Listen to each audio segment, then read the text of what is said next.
Everybody knows what toxic stress is because we all know what it's like to have a roaring ocean inside of us when we're overwhelmed, too much stress, traumas happening now, happening in our childhoods, in our teens, or negatively anticipating that they will happen. But trauma impacts every one of us, all of our families, and what happens to that stress and trauma and those difficulties, almost everybody pushes them down because everybody's been raised with nice people don't talk about difficult things.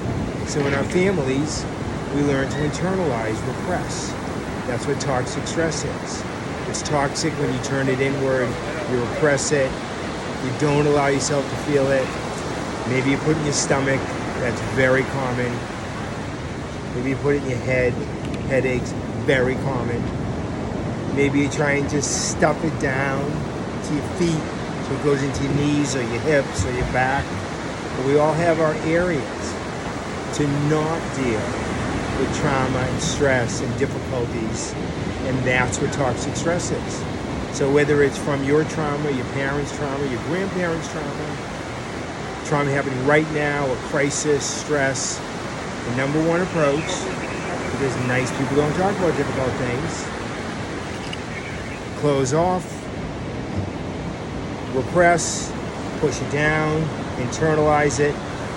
There it becomes, and you know toxic stress manifests into all the chronic medical conditions, scientifically connected thanks to the ACE study, the Adverse Childhood Experiences study, and Dr. Felitti and the team. Yes, cancer, heart disease, autoimmune illnesses. By now you've read Judging Me, but a woman with an ACE score of 10, almost everything that could go wrong in childhood, from sexual abuse, the whole gamut, a score of 10, all 10 adverse childhood, adverse teen experiences. Yes, became a Superior Court judge. Her outer resilience was amazing. 5 cancers, 3 autoimmune diseases. So things can look fine on the outside, but what's going on in the inside can be entirely different. So it's up to all of us, and to support the people that we're connected to and care about, to allow everybody to talk about difficult things, to be open, to be honest, and to make sure we ourselves are doing that.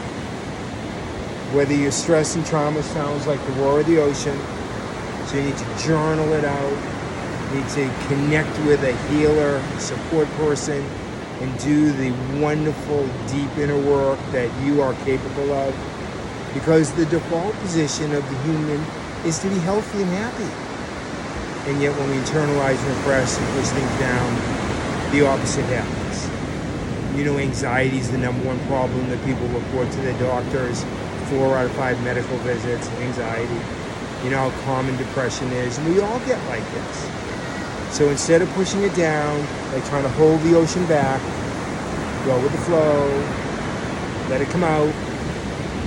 Whether you sing, dance, cry, journal, whatever you do, go with the flow, let that stuff come out, because underneath all of the worst experiences we hold inside, inner doctor, inner wisdom, inner true sage.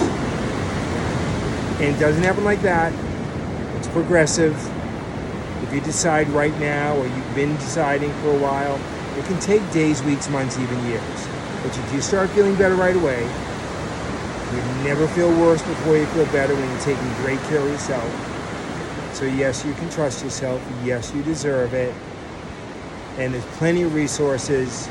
Dr. Felitti and I have so many videos, so many techniques. It's impossible you won't find one or more that help you every single day. So look forward to connecting. By the way, Dr. Felitti and I were scheduled on Friday with our videographers to make 30 more new videos, strategies for people that have adverse life experiences. And yes, we share them. Happy to share them with you.